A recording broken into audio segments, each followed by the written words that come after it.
Hello everyone and welcome to my video. Today I'm going to be showing you how to do the Chapter 9 SPSS assignment. Now I am no expert in doing the paired samples t-test assignments. In fact, I kind of just learned this like 30 minutes ago. So I don't know how accurate this is going to be, but if we all get it wrong, at least we do it together. So go ahead into your browser and open up the assignment. I already have it up. We're going to download that. Now locate where the download file is. For me, it's just in my downloads. And I'm going to open it up with an application called Drawboard PDF. And the reason that I use Drawboard PDF is because it's really nifty. You can insert text boxes or draw directly on screen. I'm going to discard that. And I find it really useful to use this application, but it doesn't have to be this application necessarily. You can use whatever you like to use for PDF assignments. I'm going to write my name in the upper corner, and we're going to tackle this assignment together. A researcher gave relaxation training to people who suffer from generalized anxiety disorder. She measured how many doses of Xanax each patient took in the week before relaxation training and in the weeks following the training. She wonders if the relaxation training changed the severity of the symptoms. This sentence is important right here because this is her hypothesis. We'll get to that in a second.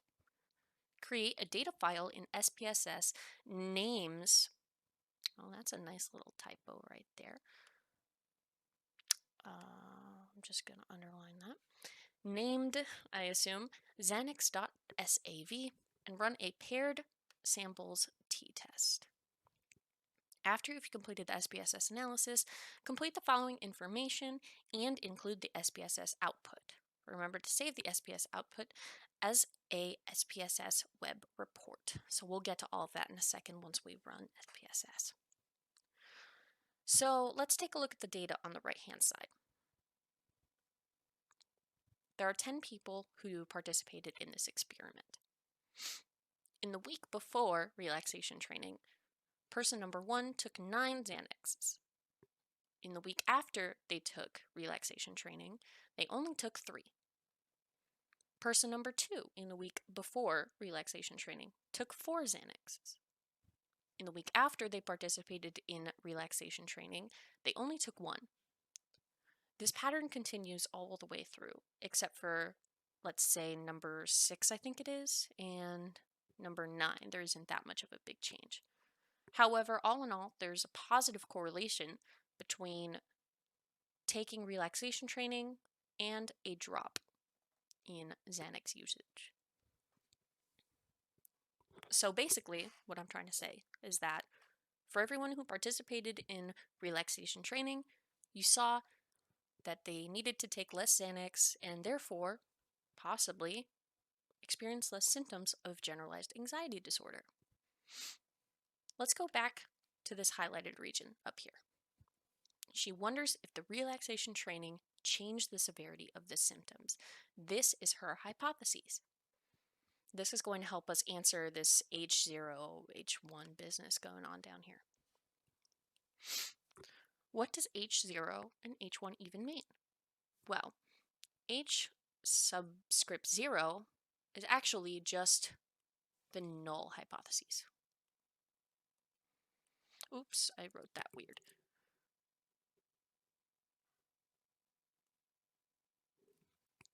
Yeah, so H subscript 0 is just the null hypothesis. Whereas H subscript 1 is the alternative hypothesis. Oh, excuse that. So what does this mean? We all know that the null hypothesis is the opposite of whatever she thinks it is, and that the alt is exactly what she thinks it is. Basically, we're saying that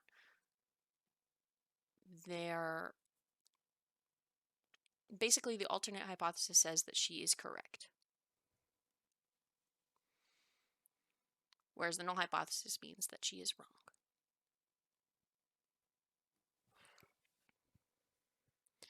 And those are the kind of words that you would use, but it's not the data that you would use. How would you say that she is wrong mathematically? And how would you say that she is correct mathematically? And we'll get to that in a second as well. But first of all, I want you all to open SPSS. I had it open already because I didn't want to take that long loading it up. When you have a new data set open, go ahead and toggle over to variable view. You're going to type in before training, after training in the second row. Cancel that. Go ahead and make it 0 decimals, since we don't need any decimal places. They're all just a single integer. For the labels, I put before relaxation training and after relaxation training. And for the measure, we're going to put scale for both of them. Now you're going to toggle back over to data view.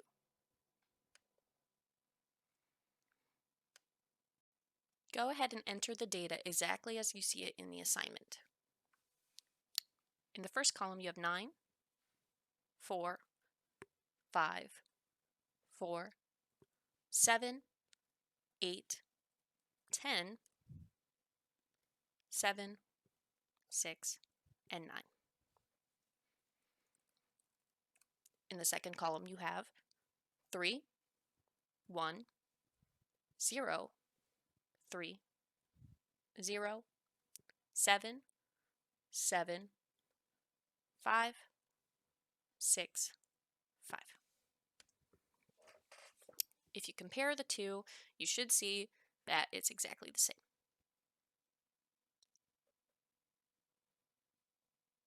Now what we're going to do is we're going to actually run the t-test.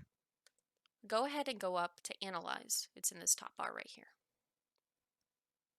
Go down to Compare Means and click on a Paired Samples t-test. Click on the Before Relaxation Training and then this cute little arrow right here. Then click on After Relaxation Training and click on the arrow. Once you click OK, it should do all of the math for you. But for me, I didn't really understand what any of this math meant. I didn't understand any of these numbers. So I had to look it up and kind of had to teach myself. And now I will be teaching you.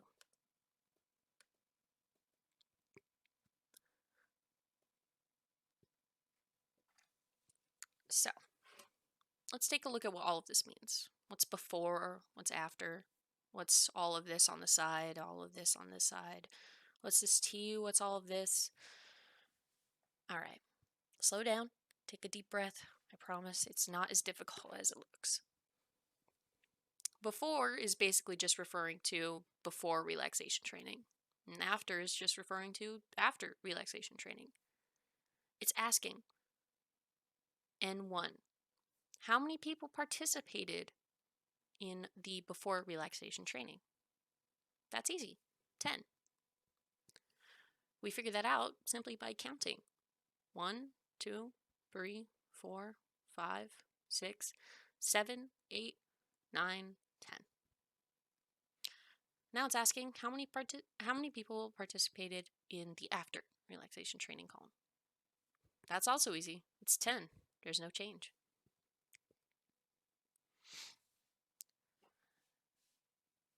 Here's another thing that you can look at to help.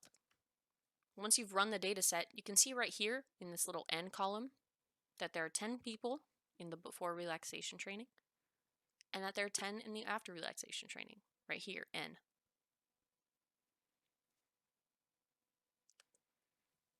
But what do these other two mean? What's X subscript 1, what's X subscript 2, what's S subscript 1, and what's S subscript 2? First of all, I'm going to erase all of this mess because it's a little crazy right now. Oops, my bad. Oops, hold on. Well, X subscript 1 is the mean.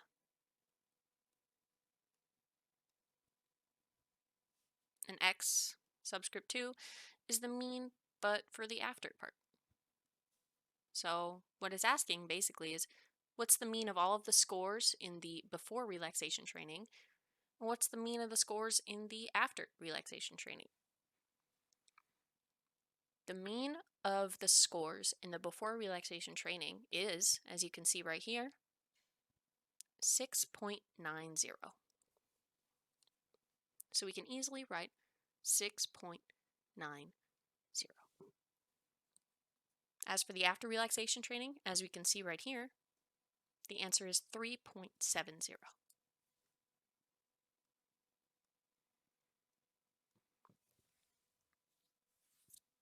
As for this S stands for standard deviation.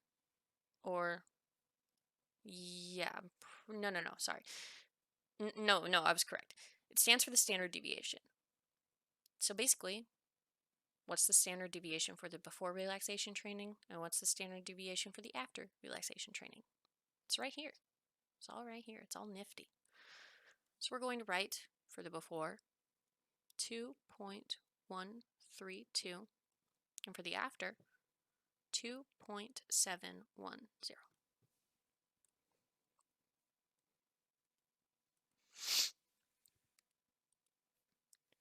So that completes a pretty good portion of our assignment right there.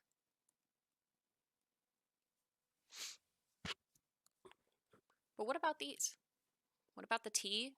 What about the two-tailed P? Well, let's go back to our results right here in SPSS. Right down here, you'll see this funky little row of data that might not make sense to you.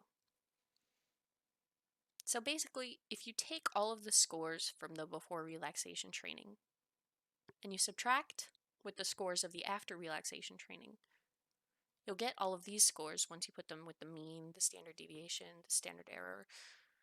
And then right here, oh, look, you have the t-score. Perfect. The t-score that we're looking for on our assignment, and then the t-score is right here. So we're just going to go ahead and write that value in. T equals 4.4. And as for the P, SPSS calls that the SIG, or the two-tailed. So our result is 0.002.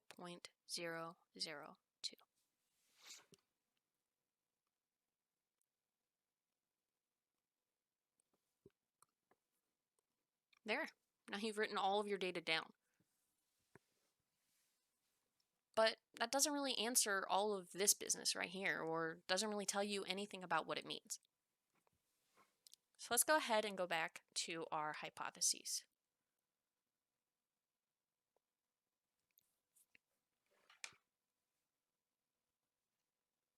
I want to figure out what our null hypothesis is.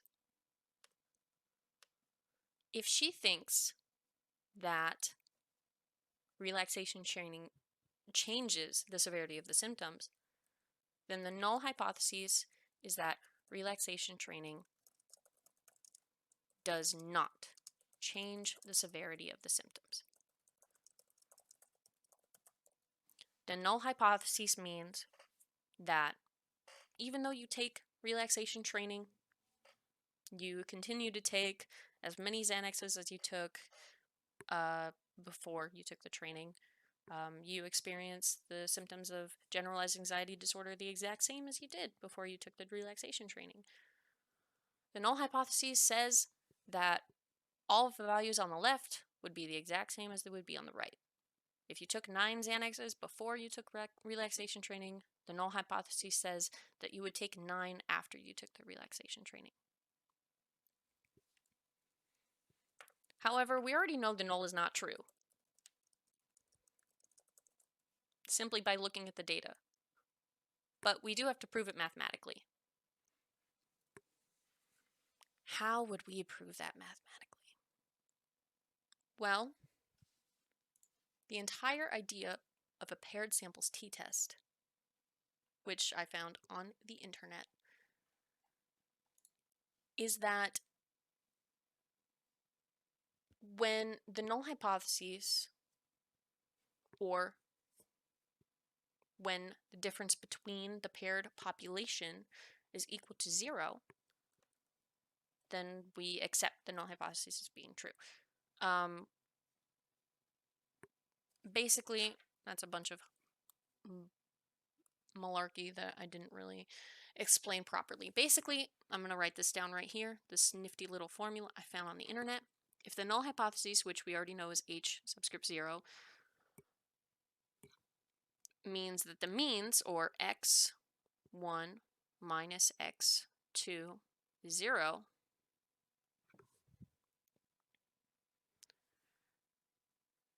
then that means that the null is true.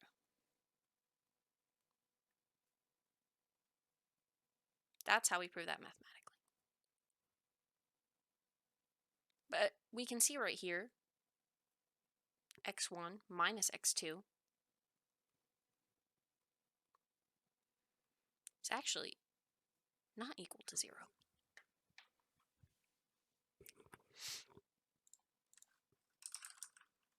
I'm pulling up a calculator to do basic subtraction, don't mind me. It's 6.9 minus 3.7.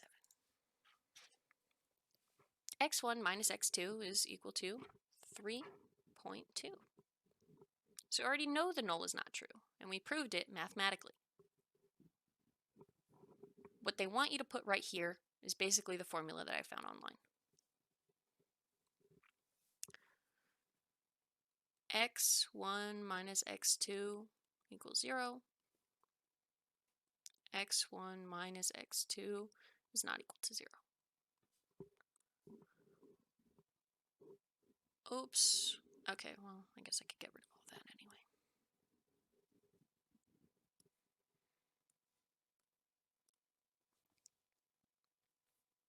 We are defining mathematically what the null hypothesis means. We're defining mathematically what the alternative or correct hypothesis means. So let's take a look right here. The decision and the conclusion.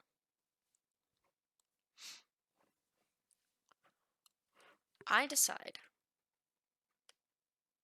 that we reject the null hypothesis.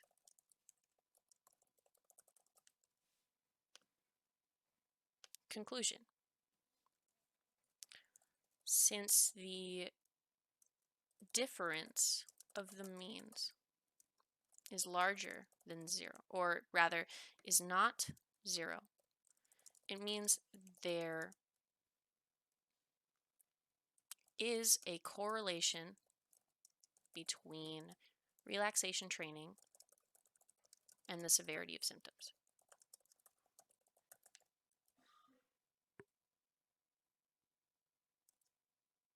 Therefore, the alternate hypothesis is true, and we can reject the null.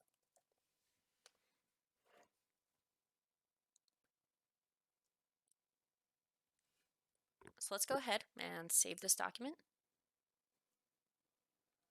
And then let's save this as an SPSS web report.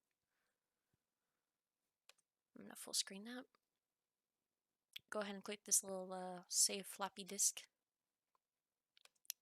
And then save it as, let's see, Xanax, I think is what he wanted it to be.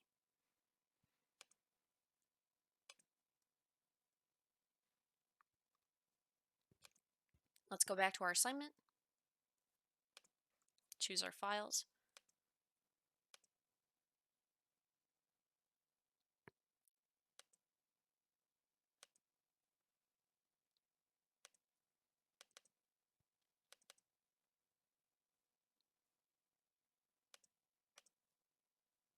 And submit.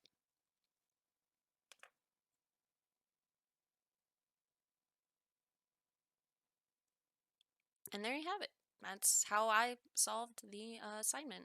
Now, again, like I said at the beginning, whether or not I get it wrong is, you know, kind of my own folly. It's my own demon to work with. But that's how I interpreted the information. If you guys have any other questions, you can contact me on Instagram, you can contact me on Discord, or you can contact me through Canvas and we can talk about it, we can argue about it. Either way, good luck with the class, and I will see you on Thursday.